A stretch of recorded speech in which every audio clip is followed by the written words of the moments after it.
Welcome back to Superman 64, and we're finally ending this with Starship? Starship. Yes. Troopers? Anyway, alright, so the point is final level. Lex Luthor's virtual world was created with technology from Brainiac's spacecraft. Smash the device to break Brainiac's control over this virtual dimension. This is the only hope you and your friends have to ever see the real world again, Superman. Yeah, let's just assume that our friends are here on the ship with us then. They are, fortunately. Even though we never saw Superman carrying them there, so whatevs. This level is the fucking worst. It's So long. they saved the best for last. It's long, it's obtuse, and it's just boring because you're constantly go on. So would you say it combines pretty much all bad aspects of the previous non-maze levels? Wait, no. what the heck? I will say no, because, well, actually, no, technically, yeah, you do have to escort, so technically, yes. Yes. I'm sorry, why did I hear a punch stock sound effect, even though you reduced your laser heat vision, and that was after the robot was defeated? I don't know, Joe, but sometimes you'll hear a random sound effect, I don't know, like, just... So what you're telling me is that this level is not only glitched the way most levels are, but now even the sound is glitching. Anyway, I bother to do what I say I would have done a couple of parts ago, and I bother to do a small comparison in terms of counting the rings. You have the first part of the device, 11 pieces remaining. Basically what this translates out to, there's a device that you have to build, but wait, I thought we were trying to destroy Brainiac's device. We have to build a device to escape the device. So we have to collect all 12 of these round things that they look like Saiyan pods from Dragon Ball Z. Weird. No, I think I got it. The pieces were already it was built originally in pieces and then assembled together earlier on. But we have to assemble it in order to destroy it so that it's now unusable pieces. I also love how there are 2D sprites. Go on, Teo. How many rings are there? Well, no, I didn't count all of them, but mind you, for a comparison, in the first level alone, the one that people get immediately immersed on, there's a total of 60 rings ready to start. Mind you, again, towards the end, I bothered to check only the last two. The last one proper has 105, which doesn't seem too much compared to the first one. But mind you, I counted only the ones that you're required to actually get into, not the dead-end ones. Ideally the ones that a player has to go through. Sure. But mind you, because of that, and I thought, well, maybe the level is short in comparison, the level immediately before that, in terms of ring, has 128. And I'm pretty sure some of the previous one had even more than that. So this game takes the approach of the frog in a boiling pot kind of mentality, just with a big number to start already. So also, I love... It's worse, but you don't really feel about it.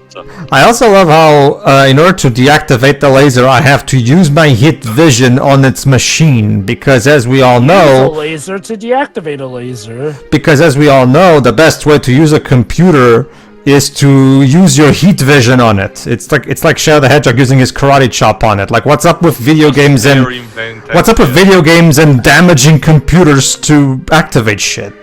Okay, believe it or not, It's called percussive maintenance. As weird as it may sound, in the late 90s and early 2000s, banging computers did surprisingly seem to get them to work better. Don't you know? But that's how the climax is saved in Armageddon. I mean, but that's the ironic thing, and trust me, I used some computers back then. It did actually help them work sometimes. I mean, granted, the obvious solution would have been to make them better, which we did eventually.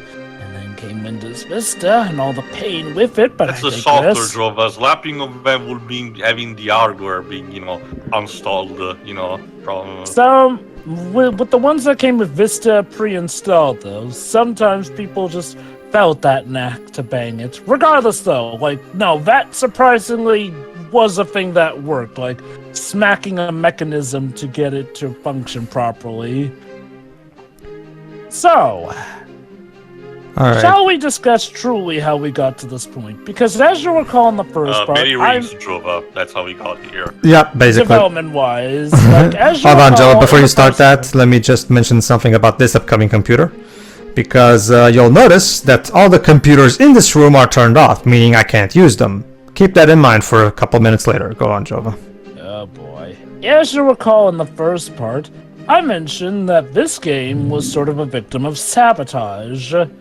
So, now that I've brushed up on it, let's talk about that. So, yeah, Titus weren't exactly the most big developers around the time that they proposed making this game, but their dream for this game was for it to be the biggest game that they would ever work on. And in a way, they succeeded. Oh, dear Lord, did this end up being the biggest game that they worked on? Though not in the way they imagine. So Eric Kahn, the lead developer, has gone on to mention that when they first approached WB, there was a licensing team that took a lot of convincing, but eventually, they did get them sold on the idea of a three-pronged idea. The Game Boy Advance game, the N64 game, and the PlayStation game. All right, let's see what's up in this hole. One might wonder if you can... Nope, nothing. Then why is this hole even here? Like, Control you, or Because the or door on Yarnum's bridge is not openable, Pedro. that, or they plan to have something there, but it never came to be. Unless you're supposed to go up there to activate what, if I recall correctly, will now happen. all right, so notice now as I'm about to demonstrate something about these computers, this computer now is actually on. Why? Maybe. Why? Because now I gotten a certain number of Saiyan pods. Problem is, keep in mind, it is possible that you might come here as in your first area before you get any of the other Saiyan pods. Meaning you can potentially come in here, get all the balls in here, and still not get the computer being on because you don't have enough of them. Meaning it's possible for you to get in here first time.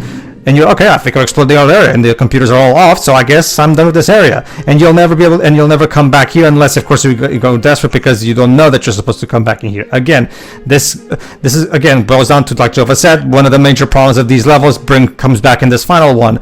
We have to do the exact sequence of events in the exact specific order that the developers intended. And again, the game doesn't convey a goddamn thing to you, so you have no idea what you're doing. Great. I'm convinced you're supposed to fly around this lightning platform ledge to avoid the lightning, because otherwise it seems impossible. You still get hurt if you fly over, but yeah, flying is technically probably the better option. Go on. I do wonder if... Well, okay, how funny would it be if it turns out that flying up into that empty shaft with no top is actually part of what activates the computer? Like, imagine, no sound, no nothing, it's just you have to fly up That's there. one of the biggest problem of this level in particular. Like the notification is only reserved to when you collect the Saiyan capsules thingies. Oh boy, cryptic. If along with that, well, to be fair, if along with that they said a computer, activates in the distance, at least it will give the idea that you're supposed to search one of them and eventually you will find it. That way it doesn't completely spoon feed you, but at the very least, it still gives you a general idea of what you're supposed to do. Well, that's my point, Theo. The game as it currently is needlessly cryptic, which Yeah. I'm not particularly a fan of that in games. Like, okay, I'm trying to feel if there's ever been a moment where being that level of cryptic has ever helped a game positively. It's a problem when, You have to actually specify what you mean by help, Drova. Because, What I mean- well, hence why I said feels more like a positively. subjective thing, as in a lot of people would enjoy. Some people might enjoy it, while a lot of others might just, not be more annoyed than anything. Okay. Let me put it like this. One that actually works positively in the sense where it does objectively help the game. Like, okay, look, subjective opinions are one thing, but cryptic nature of a game, most times you can objectively say, this does not help the game at all because at best, it's a needless roadblock. Like, let me put it like this. I don't consider a game that actually does give you clues, or at least, enough of a berth that you can maybe explore, but not have to take too long to do it, as not cryptic, because that technically does lead the ways here. Well, then we look at something like Legend of Mana, which is cryptic in its sense where you will know absolutely nothing outside of, say, one teeny tiny hint that does not help. This coupled with the fact that you can sort of end up screwing yourself out of a mission because of how the game saves or overwrites stuff when you take up a certain mission here and there. It feels like that's a game you absolutely need a guide to for, at least to get the best playthrough. In which case... Another problem that can potentially occur is when in something like Zelda 1, where you are given hints, but the hints themselves are useless. Grumble, grumble. Obviously, this means he wants meat, right? Okay, so in that case, I ask, has there ever been a game where a cryptic nature has actually helped a game? I guess Kojima's PT demo, where like the idea was so that people would get together on the internet, try to solve together the puzzles. Did Superman literally just get run over by a tank? Oh yeah, that's true. Yeah, the toy tanks. Superman got run over by a reindeer. And that's the big, that's the thing. I remember, like as we've already established. And by the way, notice how that computer is on, but I can't activate it yet. Clearly, what you have to do is fly up towards the exact center of that shaft with the dead open space there, and then that'll somehow make it so that the computer is hackable. Yes. Would you put it past this game at that point? I don't, but what I don't put, that's because I know what it is I have to get more Saiyan pods. Again, the game will do this thing where you don't know exactly, and come on, the only reason I know this in advance, but again, they have to put yourself in the shoes of a newcomer who's playing this game for the first time in the late 90s, early 2000s with no internet, no guide to help them, and they have no fucking clue what makes it so that this computer doesn't act. The other computer that was on can be activated, but this computer that also is on cannot be activated. Again, there's inconsistency in how the game presents these things, and as a result, it's like the developers only made this game for themselves. Like, you have to be part of the development process to even know how the hell the game is programmed, because there's no actual natural way for you to discover this. That doesn't understand. The only way for you to discover this on your own is to just trial and error. Just stay here for hours and try every single possible thing that can be done until you accidentally find whatever the game wants you to do.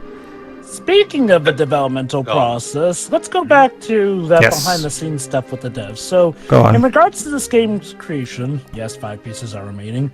Now, we did ask, if WB hired these guys, why would they later go on to sabotage them? Well, therein lies the trick there. So, the licensing team that agreed to the Superman deal?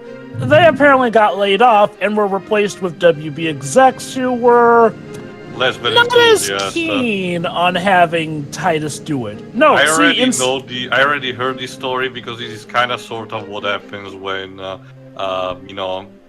the Tetsuya Takahashi and his team got hired by Namco, because it was not merged yet.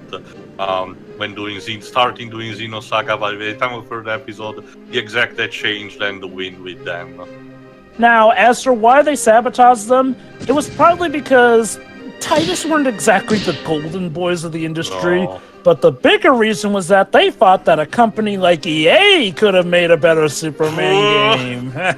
Look, admittedly, the timing seems to be fitting more, because if there's one thing that can be said about the EA license stuff, is that in between the end of the 90s and the mid of the 2000s, their licensed games had almost no problems at all, mostly because they were actually side-noted to teams who were good in developing games on their own, and as such as just to rework what they had. Particularly, obviously, the most important stuff, Harry Potter and Lord of the Rings. It's kind of funny, given what actually happened when WB got EA to make a Superman game. But I digress. So, yeah, as a result, this will lead to the two figures butting heads here. Like, believe it or not, this game was actually supposed to be a lot more interactable, with Superman smashing through walls or being able to, circumvent stuff like breaking through ceilings, traversing quicker, which, like Pedro had thought, why wasn't that in the game? The reason was because the WB execs argued that No, Superman would never cause that much destruction because that would make him look bad. Somebody hasn't told that to Zack Snyder. Yeah, clearly. Like again, where were these executives when Man of Steel was being Okay, you know what? Forget that. They even did that typical stupid, hero can't punch stuff for the video game at some point because they thought Superman wouldn't do that. Bullcrap, the animated series that this game is based off of literally did have Superman punching things. Heck, they even had him fighting Livewire, and that was at a point where heroes fighting women could sometimes be seen as taboo still. Yeah, the older days were... Remember, Jova, Kazuma Kiryu still cannot do it. Now I can activate this shit. The point is like, yeah? What was the name of that female enemy Kryptonian, I think, still in Mala. the series? Mala? Yeah, her too. Well, remember, Yeah, again, like... remember that she was the first boss of this game. Anyway, let me just explain this real quick. Now we activate the teleporter. So let's see where this teleporter takes us. So the whole reason that this is in a digital world is, like we theorized, it was basically Titus's way of circumventing the whole Superman wouldn't actually hurt people. Yes, laser those robot nuts. Not just that, like, so let me get this straight. Like, you teleport me to a room that looks exactly the same. For the record, this is not the same room. It's a different room. It's just that it looks identical. Brainiac is not famous for his fashion design. So, yeah, because this is not gonna confuse newcomers at all, is it, Titus? Allow me, solve my ultimate maze, Superman. Oh, enough. Clearly.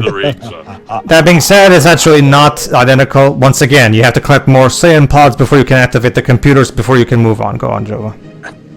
But, yeah, so a lot of the dumb stuff as to why this takes place in the digital world that may as well be the real Metropolis, this was all Titus circumventing all that. Granted, the damage was done with a lot of the other mandates, which is why the environments aren't as interactable as we thought they should have been, and it's why Superman is way more limited here. Basically, if WB execs could find something to roadblock Titus on, they sure would, to the point where, apparently according to Eric Kahn, Titus had to literally prove that Superman could do stuff like go underwater by having to bring up comics that showed that he could do that. Because, yeah, sabotage. Now, I am not a revisionist. I'm not going to pretend that Titus weren't at fault for some of the more clunky designs here, not to mention the fact that this was an action game being made in 3D at a time where those games were not nearly as common as they are now. But let it not be understated that WB execs did not want this game to pass if they could help it. Which is kind of ironic because despite this game being so infamous, it actually sold a lot. It released back when the Superman animated series was still popular. So the brand name alone made it sell. Wow, WB executives and interfering with things. That's a combination that goes depressingly well. Yeah. Again, it's an ever constant thing regarding Superman. They interfered with Richard Donner. Well, okay, to be fair, it was the Sulkans who interviewed with Richard Donner, I guess. So, the Superman IP seems to be cursed regarding executives. Go on. Superman is that weird case with WB and DC Comics where, despite what any Batman fan will tell you, Superman is the main mascot of DC. Like, most people might think it's Batman because of how much attention they give him, but I'd argue Batman tends to get a lot more iterations because of one simple thing. He's got the better rogues gallery. Like, I mean, don't get me wrong, Superman has a decent rogues gallery, but when it comes to superhero comics and whatnot, Batman probably has the most recognizable. Drova, because of his more grounded nature, the Batman mythos and his rogues gallery as a result tend to function more on a more direct level, while instead Superman tends to, outside of Lex Luthor, tends to mostly just battle a lot of outwardly kind of goals. So it was always viewed as more of the sci-fi genre rather than the more local. parasite. So, what's the final boss of this game gonna be? A ring section indoors? No, Brainiac. Brainiac It's funny does. because we mentioned in the comic. There you go. This the computer only activates when you have only one piece remaining to get, and that's because you need to activate this final teleporter to get the final piece. So, all I right. guess the one thing I can say is at least they didn't make it so that you can accidentally bone yourself and miss out on one, and thus have to backtrack. Well, technically, it's possible for that to happen. The thing, Joe, is that this is such a maze that there's Dr. Frankenweenie. Hamilton. Dr. Hamilton, but he doesn't have any lines in this game actually. So I think so at least. Well, he did have while he was in the pod with the parasite. Well, yeah, but as you can see, I just try to talk to him, but it doesn't work. All right, there you go. The device is now complete. You have located the final part of the device. Activate the computer. No, trust me, I tried. Him telling you that? I don't know. I guess, but It's not clear, admittedly. all right. So now that we have the device completed somehow, let's save a state just to make sure. What does this device do? Alright, but it was mentioned in the intro that serves to destabilize Brainiac. All right. Go ahead, Teo. You're up in a moment, Teo. Okay. Yeah. Hold on. Go ahead. You thought you found the way. Sorry, I had no control over that. What are these numbers? What? Alright, let me explain. Now you have 10 minutes to solve the final puzzle of the game. Here's how this puzzle is terrible for various reasons. First one. Okay, so you have the number 1800 on the screen, and as you might have noticed that blinking bit at the beginning, you're supposed to form the number 2000. You go to common sense. Yeah, you have to go into random teleporters, and each individual teleporter at any point in any room will increase or decrease the number by either 25, 50, or 75. So you have to try your best to find out which teleporters do what. Once again, the game there's no way for you to tell which teleporter does what, so you basically just have to bumble around. What the fuck happened there? You basically just have to bumble around and just try each teleporter to see which one does what and try your best to navigate. But once again, every room looks the goddamn same, so it's incredibly easy to forget to forget your bearings. The game is literally collapsing right now. And again, you only have 10 minutes. It may seem like a lot. Go on. God forbid you think that the actual objective is to get it down to a lower number or something. To be fair, the game did have that number 2000 blinking at the beginning of the puzzle, so that's supposed to be your cue, to be fair. I'm gonna say that that's still just a bit cryptic, like, especially with how it flashed before your eyes, like, God, yeah, it's easy to miss, yeah. You miss out on that stuff. Once again, this is such a friendly game for sure to play, as Teal put it. I thought you had to make up 1938 since that was the first Superman ever. Too clever. That would be too clever for these developers, though. Sorry. Yeah, I won't lie. That actually would have been a cool bit, but nope. Like we said, all right. Too clever. Also, why'd you have to reload the state there? Couldn't you? Because because I went into an F teleporter to decrease the number. Remember, I'm trying to increase the number right now. So. I mean, you still had there you time, go. I guess. Program failure, make computer rebooting. Exactly. So reaching the number 2000 gets us out of there, and now we're back here. Yeah, the frame rate tanks hard. This looks like a job for Superman. During the comic, we did mention that we thought Brainiac was just the final boss, but technically he was also the first, even if he didn't do anything. So the comic in a way was kinda accurate, a bit slightly, question mark.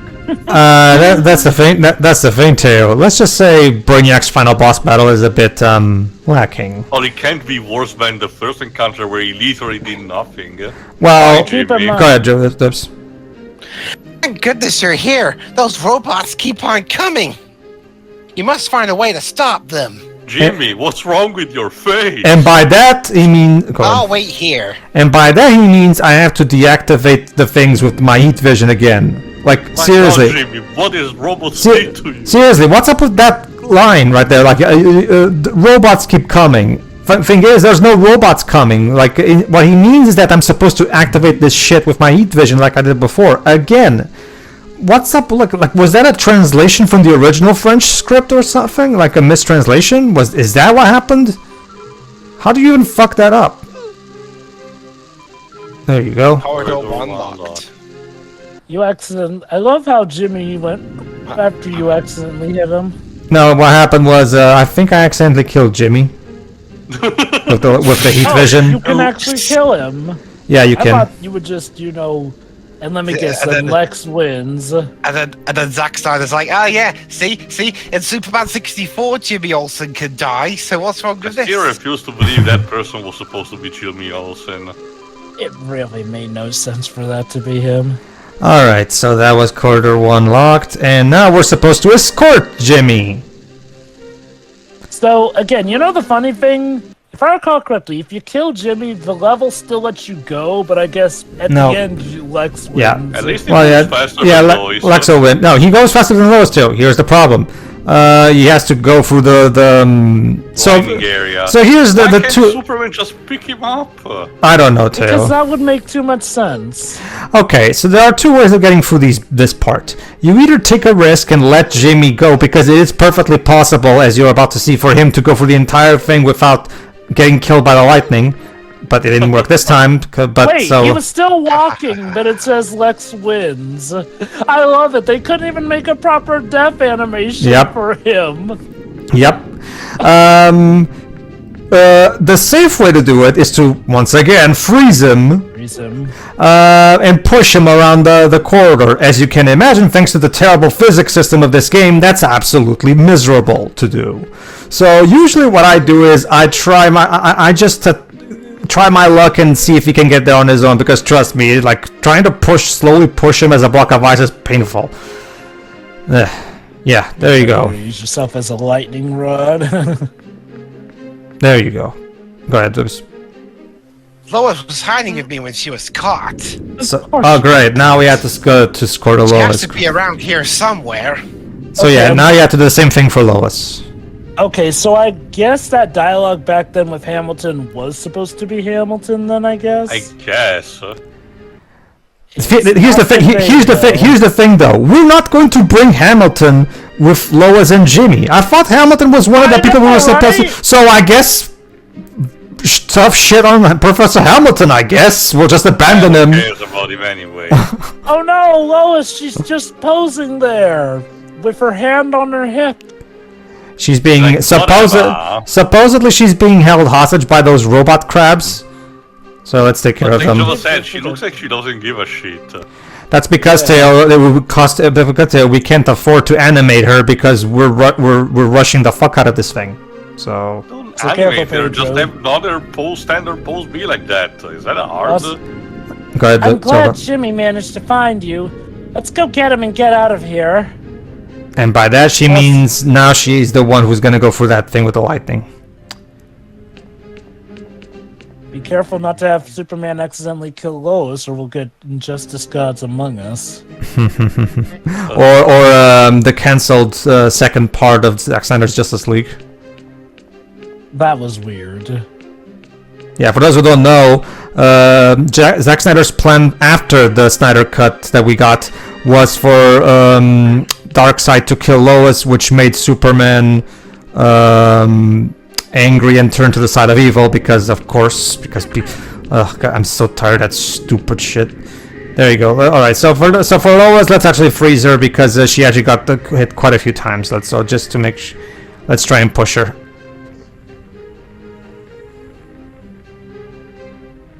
Jesus. There we go. There we go. Now we just now we have to let both Lois and Jimmy walk towards the end of this hallway, but we have to wait for Lois to defreeze. Can Superman use his heat vision? No, because that would. Whoa! What the fuck just happened? It was cold, but thank you, Superman. And I ascended for a bit. I'm starting to believe this game might be possessed, Pedro. Have you considered an exorcism? Maybe that was the problem. Alright. Okay, so we had to... come on, Lois, pick up the pace, will you? I'm walking. Go ahead, this. Find the bombs to destroy the spaceship. Why do we need bombs? Because we need to destroy this... He's punch the fucking Go ahead, Joteo, that's you. We will never destroy my technology, Superman. That's because, Joe, remember, in order to get out of the virtual world, we have to destroy this entire ship, because the virtual world is powered by this ship. So, this is a ship in the virtual world. Ladies and gentlemen, the final boss battle of Superman 64, a battle against Brainiac, and guess what? Brainiac doesn't fight you! Did they forget to program moves? They forgot to give Brainiac an AI. You know what's sad? Hold on, never... Nice fighting. No! Okay, so, here's what I did. I punched him like I've punched all the other bosses. Notice how he fell to his death, right? That's not supposed to happen. Tear's in the right path. Let's just say the way I just did that, it's gonna come back to bite me in the ass. But we'll get to that. But we'll get to that. Oh, we'll get to that in a moment, actually. Now you're supposed to go here so you can activate a cutscene that triggers so that you can get the bombs. So you're supposed to cross into that laser. I think I'm just gonna save my state here real quick. Let's try and activate the cutscene, and the game freezes. Oh. Well, that happened. Huh. All right, let's try that again. See, this is why you need save states to play this game, because you can't rely on this game to be stable. So, let's try that again. Nope.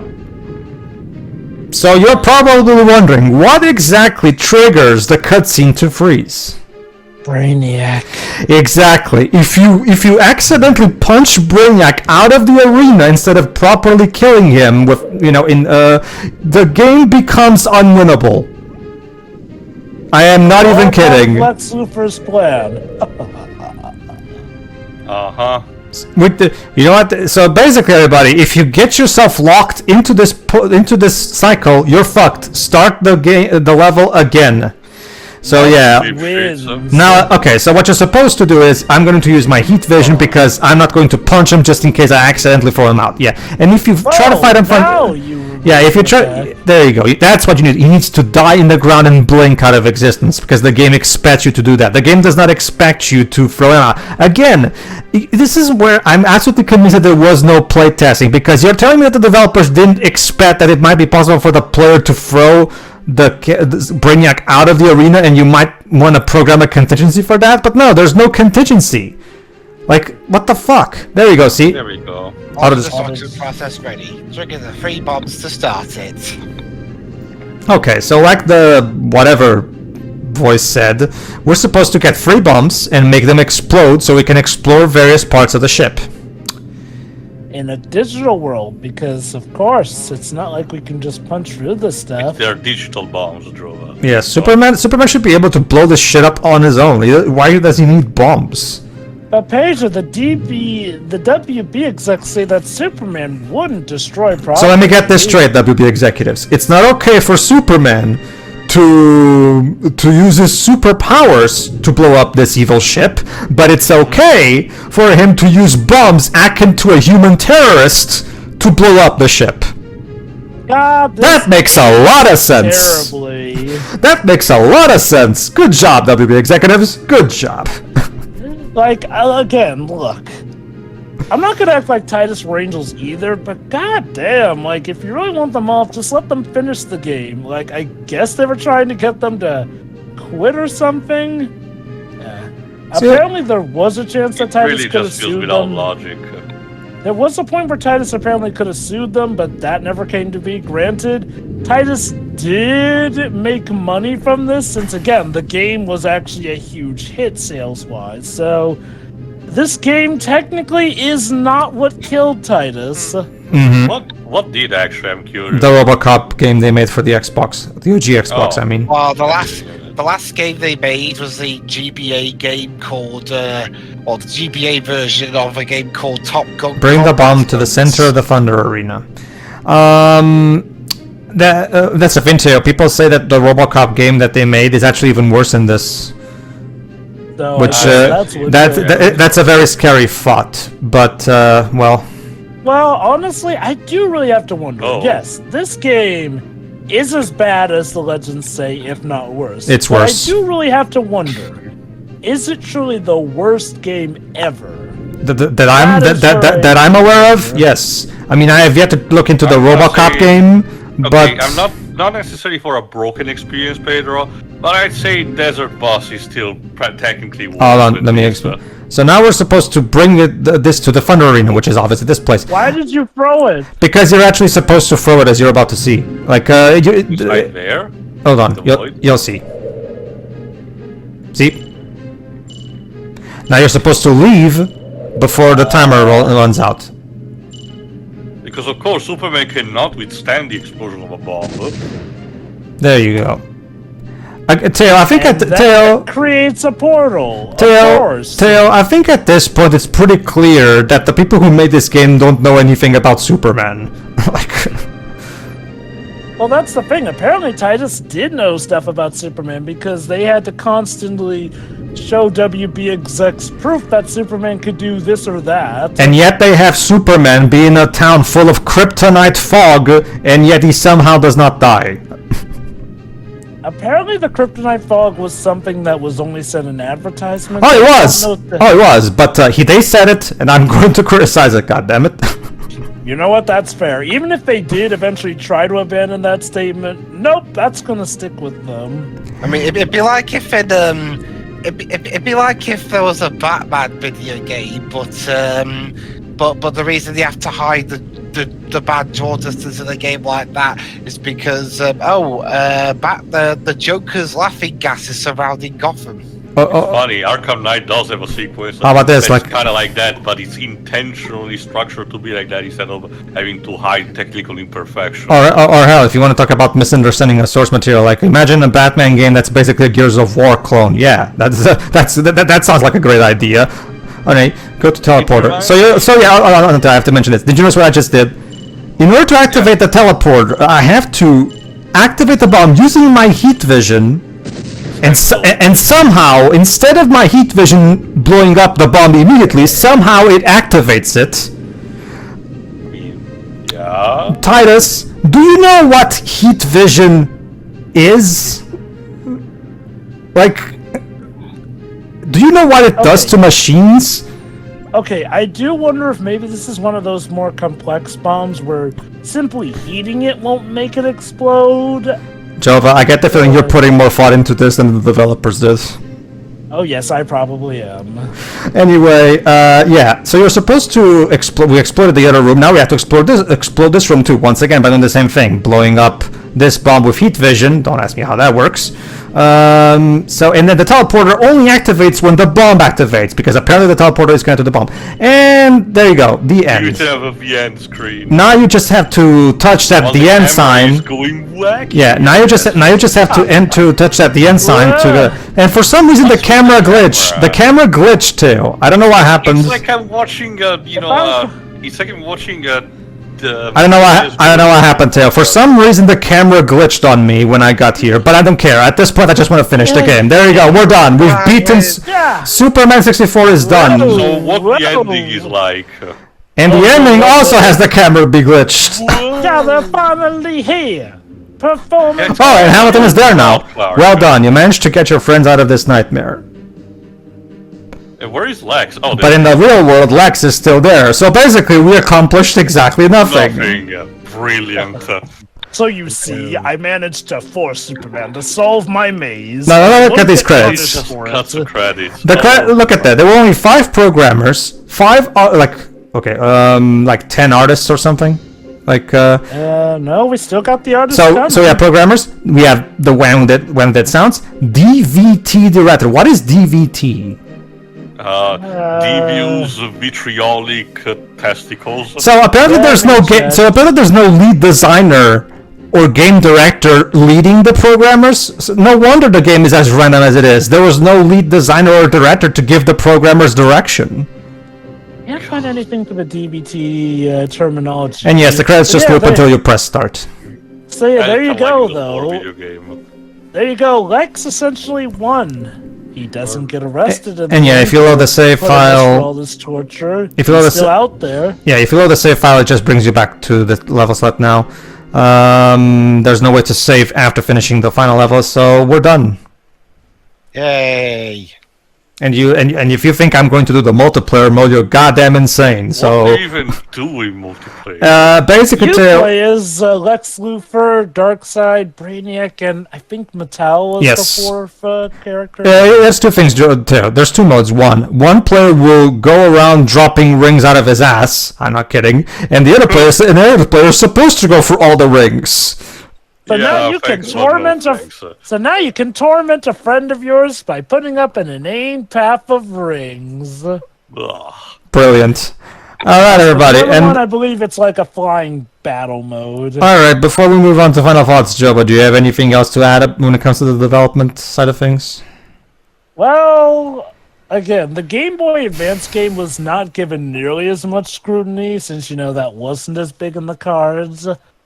But yeah, ironically enough, Superman did end up going on to be Titus's biggest game.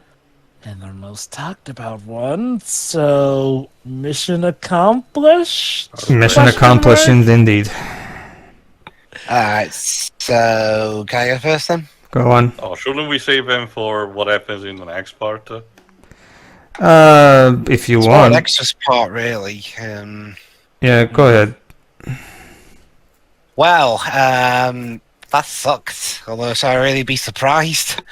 Okay, yeah. Okay, obviously, okay. To be honest, it's not really worth talking about the rings. We've ranted about that enough throughout the course of the playthrough. Everyone knows what the problems are.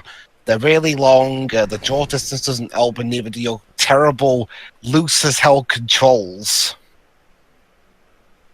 And the graphics. Yeah, they have definitely been better looking in 64 games, even without the fog, I'll say that much. But the levels that aren't the ride stages, they're also pretty shit. My main issue is how small they are. Like, you can barely move around when you're running or walking, never mind flying. Yeah. I mean, God forbid you want to soar in the sky while playing as Superman. Well, that's what supposedly, Joe, but that's what the ride levels are for, supposedly. Look, up in the sky. It's a bird. It's a plane. No, it's a drunk Superman from the look of it. Don't you see, Dwebs? Superman's dignity is kept because the only people who saw him were digital beings out there. Neo I'm before surprised Zod. I'm surprised that plot twist wasn't Lex Luthor filming all of this and releasing it to the world so that they can make Superman look like a fool. I wouldn't put it past him, though. Does this mean that those villains that Brainiac captured are now stuck in the digital world? Yes. So, does this mean that Lex helped make the world a better place in his ploy to try and get rid of Superman? Well, I mean, to be honest, Jova, I wouldn't imagine Lex Luthor being the type to share any rule that he has with anybody. Mm-hmm. Oh, no. If he can help it, he wants that power to himself. So, yeah, again, when you get down to it, Lex won. He got to torment Superman. He got off scot-free. He's still in the real world, despite the comics suggesting he got in there. But maybe he got out after the LexCorp level? I don't know. Lex just wins, baby. Mm-hmm. The music's just kind of there, to be honest, although it is the best part of the game. How sad is that? Ouch. And well, yeah. Again, we've already gone over. It's a dead horse at this point. Yeah, a dead horse has been around for 24 years at the time of recording, nearly. Mm-hmm. And damn, poor N64 fans. Not only were they saddled with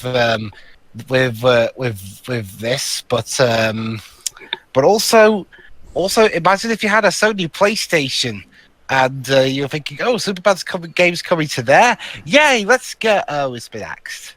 Never mind. Yeah. Well, we'll find out more about that soon. But in regards to the Nintendo 64 version, it sucks. End of story. The end. Too. Like I think we mentioned most of it during the run itself. It is just like a draining experience. Like this is not even too much even for fans or for fun or anything. Like sure, it's more important to look at it as a cornerstone of when it comes to gaming. But man, like time has only made things worse for this. It really has. I'm not gonna lie, it would be interesting if, like I mentioned a couple of parts ago, if someone actually decompiles it, then people start tinkering it to see if we can manage to get something more cohesive out of it, not necessarily in terms of narrative, but in gameplay. And again, it is to be reiterated, as many people also have told, ring levels in themselves are not really a problem. I demonstrate how those tend to be, narratively fine in the House of Gahul video game, for example. It's just that the way they're constructed here are just so draining. Too many. The placement sometimes makes no sense whatsoever. Sometimes we clip into objects for some reason, and only at the very end we introduce the gimmick of dead ends with only a trial and error kind of vibe to them. That's it. So no, the story is almost non-existent, and that's probably due to exactly handling. It really resembles on surface what's happening in the prequel comic. Elements from it are not present, like Bizarro, and as we mentioned, apparently he was supposed to be in that. Like Superman's powers are barely utilized effectively. Superman himself, he's almost out of character. The graphical quality just doesn't add up. The music is not even maybe not atrocious, but because of the way it's constructed in the game overall feels, it basically becomes an earworm that burrows into your brain and rests there, kind of like Mr. Mind, devouring from inside. Without actually being a good song. Yeah, well, I'm mostly mentioning the connotation as a negative thing, but God.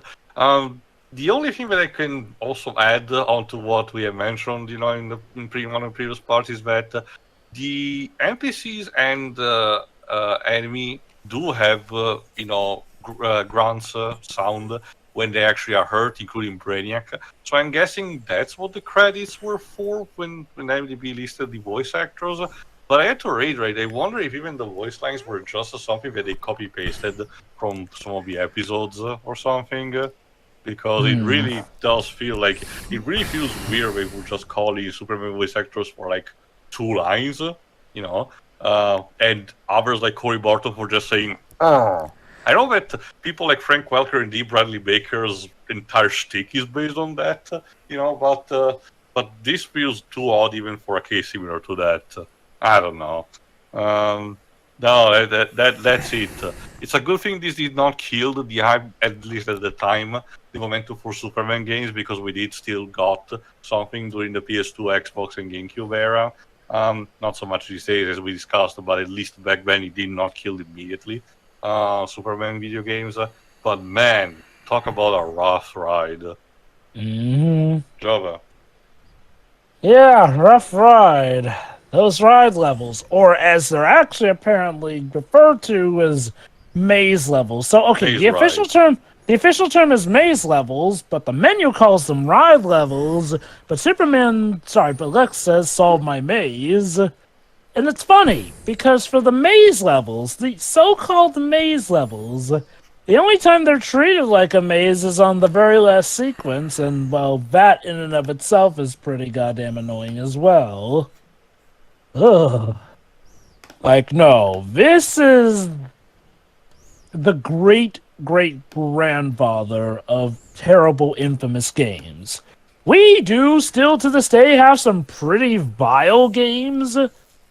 But, man, very rarely will you ever see a game that is so constantly against you. And it's not even in a way where it makes you feel like Superman. I guess if the idea of Superman is constantly struggling to maintain your sanity, then Yeah, you're in Superman's shoes, all right, and Lex Luthor is putting you through the ringer. Because, yeah, no, the maze levels are just the tip of the iceberg. The actual in-house levels are even worse. Each one has, like, a special gimmick of awfulness that makes it memorable for all the wrong reasons, be it chuggy frame rate, dialect that lies to you about the goals, stuff that's not portrayed to you as well, escort missions, glitches up the wazoo, the physics collision just breaking and sometimes locking you in, or game-breaking bugs that are not even... I don't think there's any game-breaking bug that can be used for fun in this game. Like, with Sonic 06, I could at least say that some of those bugs could actually be used for fun. Specifically the gem bugs with Sonic. Or the one where you go into that one box and you start doing your slide thing, and somehow it makes the box float all the way to space for no goddamn reason. Yeah, or even stuff like the Knuckles Infinite Jump in Sonic Boom Rise of Lyric. Yeah, the thing about that, the problem with that glitch too, that glitch is incredibly boring and painful to perform because you have to constantly pause the game, unpause, pause, unpause. So it's a very boring and painful glitch to pull off. So it, in my opinion, it's not really worth the hassle. It just takes too much work to get it working. Also, I think that got patched out, but regardless though. It did, Joe, but that's what emulation is for. Go on.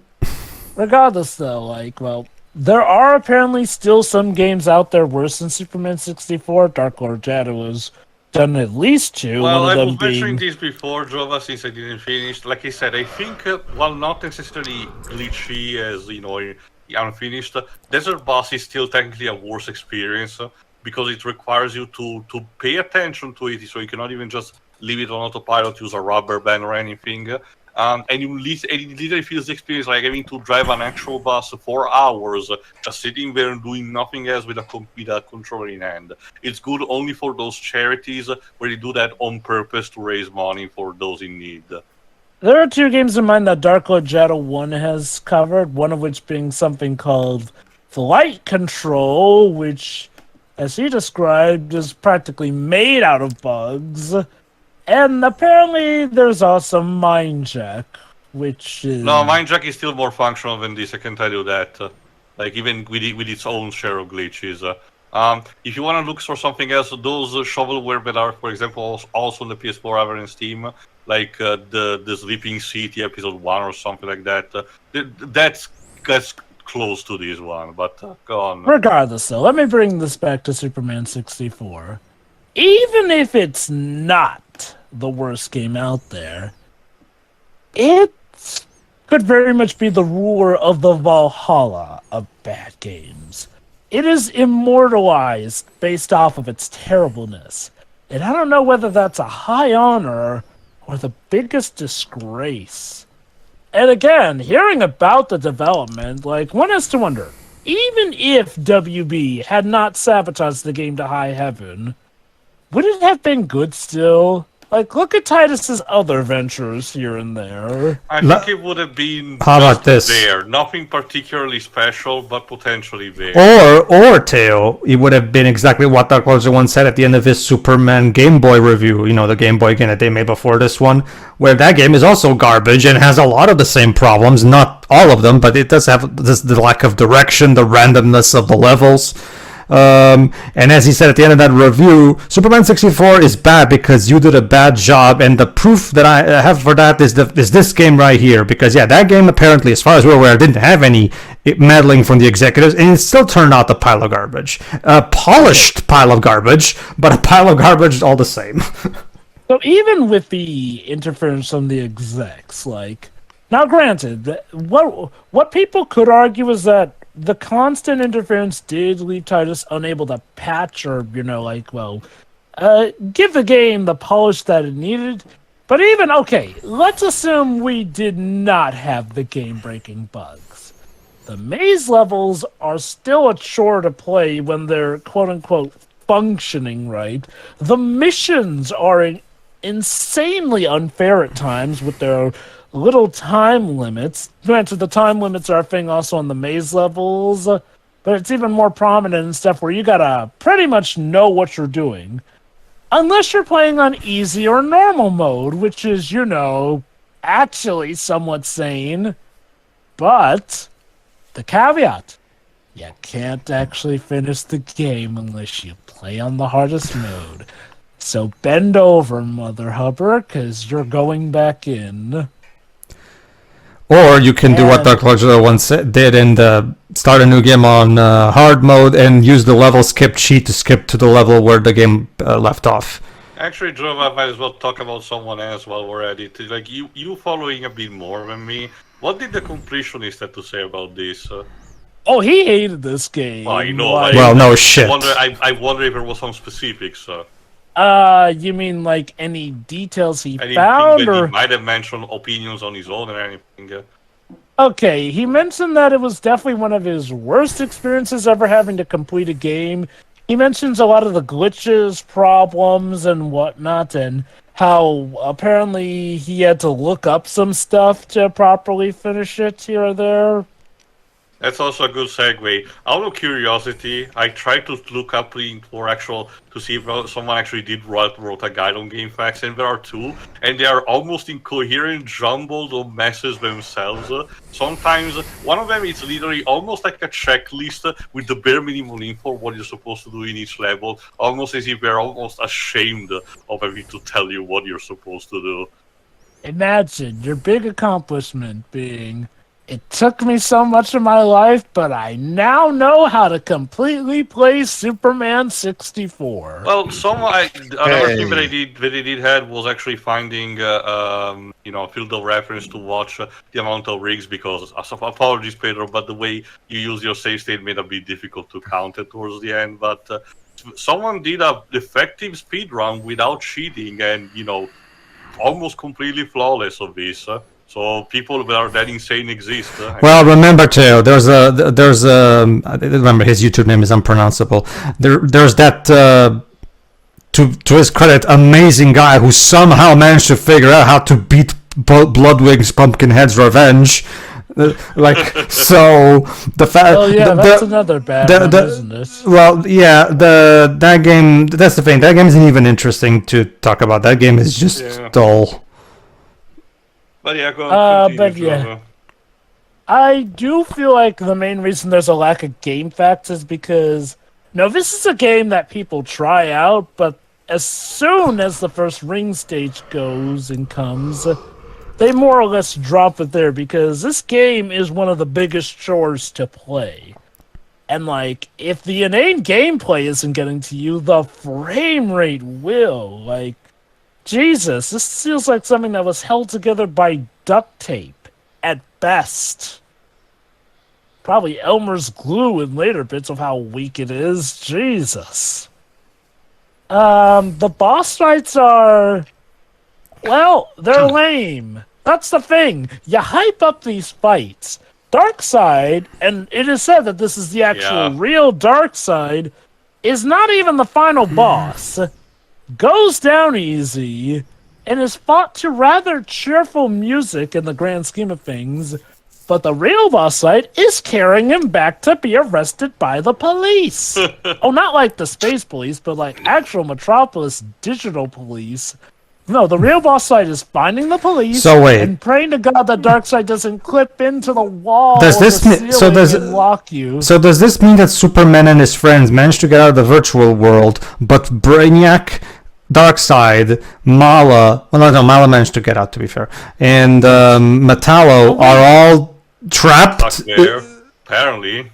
Actually, that's a good point about Mala. Did she truly? No. Remember, there's that one ride level. There's that one ride level where she escapes in the portal, and even says Mala has escaped from the virtual world. So Mala is apparently the only one of the villains that somehow managed to escape Darkseid. And there you go, ladies and gentlemen. This is how Darkseid ends in this continuity. He gets arrested by Metropolis Police, and not even the real Metropolis Police, a digital version of Metropolis Police. That's how the intergalactic warlord, who's stronger than Superman, gets defeated like this, ladies and gentlemen. I'm sure Mr. Miracle would have a laugh at that. He would. Like, holy cow. The way this game treats the antagonist is pathetic. May I remind you, during your first fight with Brainiac, you can literally just skip him. Like, sure, he'll try and fight you, but if you just go ahead and... Oh, wait, no, that's if his AI works. If you just go past him, you can go read the documents from Lex's desk, and you win. Hooray. And the production values are just absolutely mediocre. Little to no proper voice acting. And again, something about the audio editing made it hard for me to even recognize that these were the same actors. You know what's interesting? Apparently. The PS1 version that we're going to take a look at right after this is they actually has the same basic clips. Like it has the Lex Luthor laugh. So and it actually does sound like Clancy Brown. So I guess I guess those clips were made, but somehow they got borked when put in this game, but not on the PS1 version. I have no fucking clue what happened. And I would not say that the N64 is at fault for that because it was perfectly able to render Pokemon Puzzle League. And also Grant Kirkhope's wonderful in Donkey Kong 64. Well, not even just that. There's plenty of other voice clips in... But yeah, no, I was mainly doing it. Yeah. Regardless, though, does anything about this game actually truly work and give you unironic fun and enjoyment? Not for me. Like you guys mentioned the soundtrack. I just find the soundtrack so utterly devoid of bland, utterly bland and non-interesting. I don't even notice it most of the time. I just blow. Like my mind just. I can tell you this, Jova. I just watched this without even playing it, but even for the previous reviews, and I felt pain even without even touching. So no, Jova. I get the idea. It's not a good experience for anyone. No, trust me. Trust me. It's one thing to actually watch this thing on YouTube. It's another entirely different thing to actually try to play it. The reason I used a game shark code is because, trust me, trying to complete this game without cheats, you're basically asking for a tremendous amount of frustration that trust me, it's Superman 64. It's not worth it. Like I said, this game doesn't play fair. Why should you? The most I remember playing this game was at the W Kids area at Wegmans, where little kids could hang out while their parents were out shopping. As you guys saw, forgot to split through. Even with the cheats, I still went through quite a bit of frustration. This is one of those few times where I'm A-okay with cheats, because if anything, hey, the cheats actually make you function like Superman should. I mean, it is one of those cases where this is a game where the only enjoyment you get is people taking the piss out of it, or if you're a sadist, seeing your favorite YouTuber suffer a storm while doing this game. And even still, like, this is the bad game that the pantheon of infamous games can play to make themselves feel better. Because there's no legit enjoyment out of playing this game. Sonic 06, I can get enjoyment.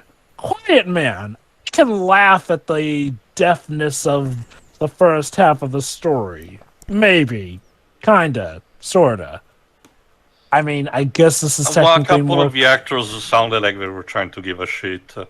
You know, again, assuming you play the game a whole second time to properly hear that. Yeah. I guess this game is more colorful than The Quiet Man? I guess. It's just bad. It is, like I said, it's the great-grandfather of bad games. For me, it's like this. Quiet Man is easier to digest because you're mostly just watching, and it's way shorter. It's like if you ask me, do you want your boss to get stabbed for 2 hours or for 15 minutes? I wouldn't enjoy either, but I'll take less time.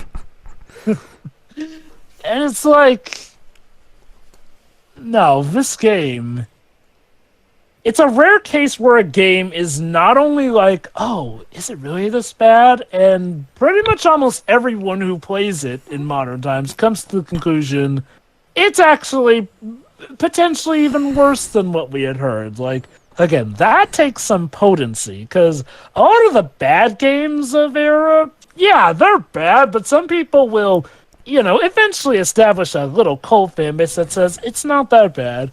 Superman 64, at least to my knowledge, does not have such a fan base. No, it does not. It does. Yeah, if somehow there are people there who legit enjoy this game, much power to you. You must have the patience of Superman. The closest thing you have is someone the occasional person like Proton John who liked the game as a guilty pleasure, but that's it. They still think the game is garbage, but they love playing the game so they can see in how many ways they can break it. That's literally the closest. That's literally the closest you can get. Pure ironic enjoyment. But that's as high as it goes. There's no actual person who unironically likes this. And even in that case, I have to wonder if Proton John just stared into the abyss and let it blink back at him. Yep. But I digress. Well, Joe, but there's a line from Lightning in Lightning Returns that actually fits that description. No man can stare at darkness for so long and survive with his soul intact. There you go. Well, that's the Superman 64. Definitely one of, if not the worst game that we've covered on this channel so far. Yeah. As for me, like I said, those of you who quit in the first ride level, consider yourselves blessed because you did the right decision. Trust me, the ride, for as much as people like to meme about the rings, they're not even the worst part of this game. Like we've said, the in-house levels are actually worse because they're obtuse as shit and make no sense. The game is broken, the gameplay is boring, the music is blah, the graphics are blah. It's just I mean, I'm not saying anything that nobody hasn't already said before. The point is, the game's shit.